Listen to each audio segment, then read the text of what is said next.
Naba. Sa ngalan ni Allah, ang pinakamahabagin, ang pinakamawain. Ano baga ang kanilang itinatanong sa isa't isa tungkol sa malaking balita, alalaong baga ang paniniwala sa kaisahan ni Allah, ang Quran na dinala ni Propeta Muhammad at ang araw ng muling pagkabuhay, na kung saan sila ay hindi nagkakasundo. Hindi ito tulad ng kanilang pag-aakala, tiyak na kanilang mapag-aalaman.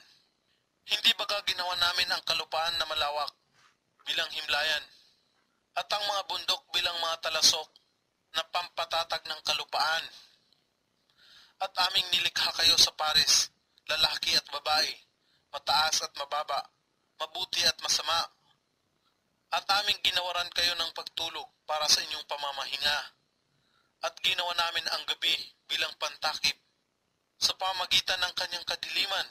At ginawa namin ang araw, maghapon, tungo sa inyong ikabubuhay. Itinatag namin sa itaas ninyo ang 7 matatatag na kalangitan. At ginawaran namin yaon ng marilag na liwanag ang araw. At nagpamalisbis kami ng saganang ulan mula sa kimpal ng mga ulap upang mapatubo namin dito ang mga butil at mga gulayan. At ang mga halamang mayabong at luntian, katotohanan, ang araw ng pagpapasya sa katarungan ay natatakdaang panahon.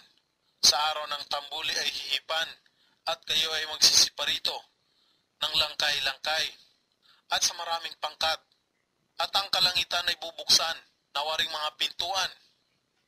At ang kabundukan ay maglalaho sa kanilang kinatatayuan na tulad ng isang malikmata. Katotohanan, ang impyerno ay isang pok ng pagtambang.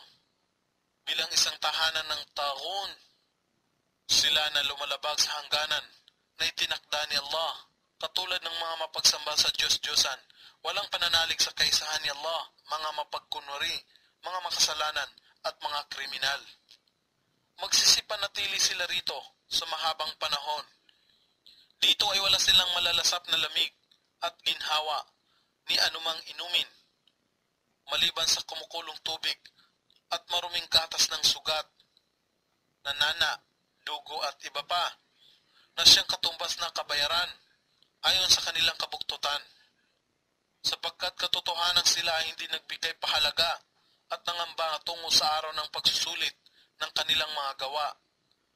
At ganap nilang itinuring na walang katotohanan ang aming ayat, kapahayagan, tanda, katibayan, aral. At ang lahat ng bagay ay aming itinala sa aklat. Kaya't lasapin ninyo ang bunga ng iyong masasamang gawa, at kayo ay hindi namin bibigyan ng anuman maliban sa kaparusahan, katotohanan sa muttaqun, mga tagumpay sa paraiso, na napapalibutan ng halamanan at malinamnam na ubasan, at mga berhing dalaga na magkakatulad sa gulang, at ng tigib na kupita, ng alak.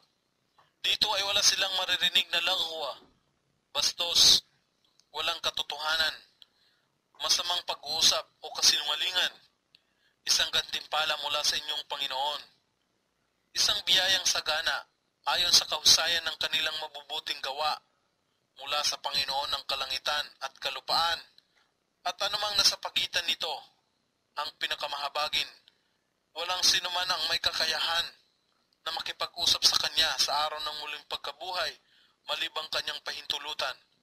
Sa araw na ang Ruh, si Gabriel, o ibang anghel, at iba pang anghel na nakatindig na magkakahanay, walang sinumang makakapangusap malibang siya ay pahintulutan ng pinakamahabagin na si Allah at kanyang ipagsasaysay kung ano ang matuwid. Ito ang araw ng katotohanan na walang alinlangan, kahit sinuman ang magnais, hayaang tahakin niya ang pagbabalik sa tuwid na landas ng kanyang Panginoon sa pamamagitan sa pagsunod sa kanya sa buhay sa mundong ito. Katotohanang aming binalaan kayo nang nalalapit na ang daratal na kaparusahan. Katotohanang aming binalaan kayo nang nalalapit na daratal na kaparusahan, sa araw na ang tao ay makapagmamalas sa gawa ng kanyang mga kamay, kung saan siya inihahantong. At ang hindi sumasampalataya ay magsasabi, kasawian sa akin, sana ay naging alabok na lamang ako.